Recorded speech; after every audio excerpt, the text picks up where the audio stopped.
So I had a really weird evening last night, evening. And I was feeling like I am sort of on my own and I have to figure a lot of stuff out. And that mostly happens when I know that I have to find a different property to stay in. Right now, I'm staying in this property and it's not available beyond a point. And it's really not about the situation that triggers this feeling, but it's about the feeling in itself.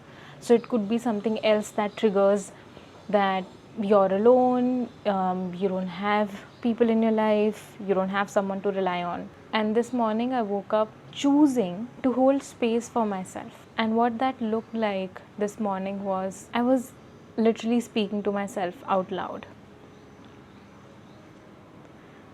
appreciating everything I have in my life.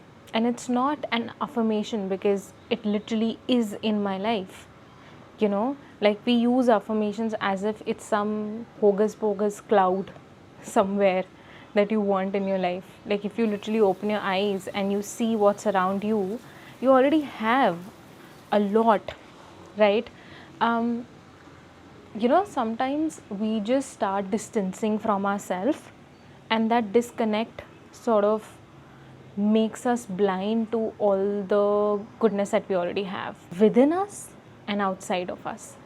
And it's okay to get into these stages, and no matter what age, which stage of life you're in, how old you are, we'll always be getting into these stages because we're human beings and this is part of our journey. So it's less about getting in and it's more about how do we process it and how do we sort of evolve out of it, right? So the more present we are to the disconnects actually act in our favor. One of the most essential things in being grounded when there's a lot of upheaval happening in life is determined by what is your connection with yourself. Because what usually happens is when things are not going so well, we tend to rely on somebody we know, we love, or they love us, right? And this is an automatic, this is a natural reliance. And it's literally part of human connection. But it could come from two places. One, is it coming from a space of that these people are the source of resolving shit in my life? So I'm going to fully put my weight on you. You figure it out because you love me, right? You're there in my life for a reason. And second is, they are a supporting cast or supplementary, not the source. They're in a way complementing the journey that you're already on. So if you are fully relying on them, thinking that, okay, my father, husband, sister, girlfriend, friend, business partner, whatever, is gonna now take charge when I am down, when I am low. The only problem with this is that it comes with a lot of disappointment because people cannot fully act in the way we expect them to, because they are their own human beings with their own biases, with their own perceptions, and we're not computers that can be coded exactly as we want it to, right? There is no black and white. We're always playing in the gray because no matter how much we communicate with different people, right? And hence, if we have really solid expectations of how somebody should respond to shit going down in our life, it's gonna be disappointing. And then the upheaval happening in our life pinches more, because then we're like, something that I thought I could rely on is not acting the way I expected it to act, and now I have to figure shit out myself and I don't know how to, right? And that's why having an incredible relationship and connection with yourself is really important, is very useful when life goes downhill. It's also useful when things are going absolutely amazing for you, right? Because I've coached enough number of people to also witness this happening, and I've seen that happen in my life as well many years back, is that when something awesome happens, we don't take a second to go inward and be like, hey, we made it. It's this instant running to people we love and to share what went well and like celebrate and get their validation. Hence, we want to get into this loop of constantly getting good news so that we can get that validation back from our environment. There's nothing wrong with it until you get aware of its impact on you. I remember when I became a chartered accountant, it was like 6 years of crazy hard work, and I was also going through depression at that time, so it made it even more difficult. And I was constantly failing, and I was constantly falling sick right before the exam. So it was a really big deal for me when I became a CA. And I remember I experienced this instant high. It was beyond my control. I couldn't control that high. And I made a gigantic broadcast list of people in my contacts. Also, people like I may not have cared about, and they may not have cared about me. Like, we were not that close, and maybe it was a list of 100 people or more. And I sent a message in all caps lock, I am a CA, or maybe in Hindi I said मैं CA बन गई, like I became a CA. And I'm getting these responses back, and I'm still in that high, and I'm reading those messages. I'm not able to fully grasp the messages because I'm like, woo, woo, woo, there's so much energy. And when there is an abnormal, unnatural surge of high, it will come down to your normal emotional state. And when it did, of course it did, and when it did, I was so disappointed that I was working so hard for all these years for the high, and the high came, it was good, but it's gone so quickly. So now what? Do I repeat this? Rinse and repeat? Or what? Or is the high gonna come back when I talk to more people about me becoming a CA? And that was the first moment when I truly got present to how chasing a high through achievements is not satisfying. It's not sustainable. It's really temporary, and it takes a lot of energy.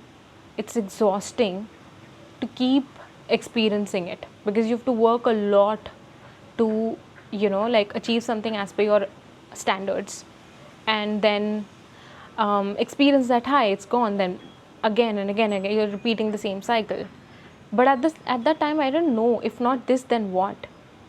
And with 10 years of practice of inner growth, healing, energy work, subconscious mind reprogramming, I've learned that in the end it's all about how you feel inside, like within you, about yourself, about life, and everything else comes as the third category. That's it.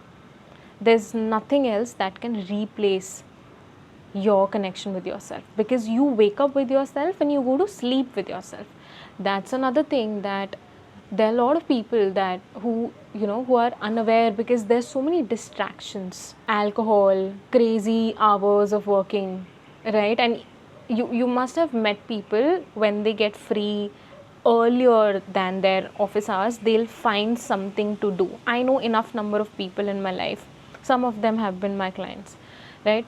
They just need work so that they feel like they are worthy and they don't have to be present with their thoughts. It's absolute madness to be present with their thoughts just because like they have not practiced. That's fine. Like I was also there at one point. So hence people are in search of true peace and true happiness, and all of that is an extension of you. Because we do these programs, we go to ashrams and we go to gurus to seek happiness and peace, like as if it's outside of us. It's really not. Because anything and everything, like anger is also an extension of you, anxiety is also an extension of you, so is joy, and so is childlike energy, so is creativity, you know. So it's not that like, let me go out, learn a formula to be happy and peaceful, and then I can implement it and I'll be happy and peaceful. And that's why a lot of people who like pay for inner healing and stuff. By the way, I am always paying for this stuff because I am pro learning. Like, I always want to learn. On my last day on this planet, I'll be learning. So a lot of people, they are very disappointed after a few weeks or months of doing a program, because they're like, I felt so good after the program, but it's gone now. So they get into this loop of, okay, let me do another program, let me go to another guru, let me go to another healer, because they're just buying that feeling for a certain time. Because many healers and coaches and gurus, they don't teach you the fact that you are the source, because it's more money, I think, when you're selling the product, like 3 months piece I'm selling to you, because then the person will come back to you, right? If you feel that when you hit a bad phase in life and life feels totally empty and lonely, pointless, then start speaking to yourself. And it sounds very simple, but it's profound. And the reason why it sounds simple is because since our childhood, we're taught that we're shown something much bigger than us as the solution, right? We're not taught that we have all the answers already. The question is, how do you access it? Because if this was taught to everyone, the dependency on outside factors would go down. And if that goes down, a lot of businesses suffer. If people become secure, a lot of businesses will suffer. I love the fact that I'm in the business of teaching security. I'm just so happy I made the decision to follow my intuition and start coaching, because although I was in this sector for a really long time as a consumer, I did not think that I would get into the giving end, being the coach or facilitator, whatever you call it. But it's the most satisfying thing I've ever done in my life, because when I see someone get on the call with a lot of hazy, chaotic energy, and when I witness them shift, and by the end of the call they're grounded, they're internally confident, they're feeling that power, that, oh, I had this power all throughout. Just witnessing that shift, it makes my day, weeks, months, and I'm the happiest then. And I wouldn't deny that I found myself getting too attached to this feeling as well, right? Again, like, it's a very human thing to do. When you like something, make it, put it on a pedestal and attach to it, and then you want more of it, more of it, more of it. So again, instead of you being the source, you made something outside of you as the source. And this happened sort of in the beginning of this year, and this feeling just went unchecked. And when I started checking this feeling, that I think I'm getting too attached to the shifts people create in my sessions. I love them, but I might be getting attached. I might be looking forward to them on a call, like, okay, on this call we'll witness this shift and I'm gonna feel this way. That's when I started slowing down on my coaching. I started feeling that I need to do my internal work to realign with myself, to realign with my purpose of why am I doing this in the first place. And what that did was, it really helped me connect with my values, values of impact, selflessness, creation, joy. And now that I'm offering, so new service that I've brought up for 4 people, we have 4 seats, it's just a whole different energy. And the kind of people I am attracting for our discovery calls, different energy altogether. They're hungry to be more, do more, have more. And it's inspiring to just speak to these people. They're like, I am ready to do whatever it takes for me to fully own myself, my life, my choices. I want to make new choices, new patterns. So if you needed a 17 minutes confirmation that why it's important to have a deep connection with yourself, then I hope you got your own insight, right? I hope you got your own insight. And I'll just give you a quick brief of the program I'm starting. It's called the Power Group. We have 4 people. It's a live program where we work with people who are hungry to release whatever needs to be released and step up in life. It could look whatever that stepping up to you, whatever stepping up is to you, we work on that. Not on a surface level, but on a subconscious level. Now, that could look like putting seeds of new patterns, new beliefs, changing perspectives to perspectives that actually help you in your growth, right? Mostly, I would say, like creating life from your values, you know, because always, like, it has mostly been what? It has mostly been get these grades, right? Like, there used to be such crazy competition that we were not even allowed to breathe. Like, fucking get your grades and then think about breathing, right? And so that you can get into a good college. You get into a good college, then you are hustling for to get a nice job, well-paying job, and then you're hustling for promotion, right? And then you're hustling to get married, and now it's actually a hustle even in arranged marriage, and then you're hustling to have kids. In all of this, one major thing that's left out is you, your connection to you and your values. What matters to you? Nobody asked you that, right? Like, hey, what matters to you, right? When you're choosing a college, what matters to you? No, it wasn't asked, because what was looked at was the ranking of the college. Okay, get in first 5 colleges, but why? How do you know that it works for you? How do you know that it aligns with you, right? Do you even know what you want so that something can align to you? You don't even know what you want, and you don't know how to check if something aligns with you or not. Same with, like, like major decisions in life with partner. What works for you? Do you know that? Was that asked to you? No. You have a checklist. At least in my caste, there's a checklist that we all have a checklist, which is influenced by our society. And now there could be differences, but the point being, there is a checklist which is governed by something external. So hence, working, I don't like the word working, I'm going to change that. Building life from your core true values is something that, it's a different way of living life, it's a different way of creating life. And if you feel called to now live and build and create your life this way from the inside out, and you're done with creating life from outside in, then you can book a discovery call.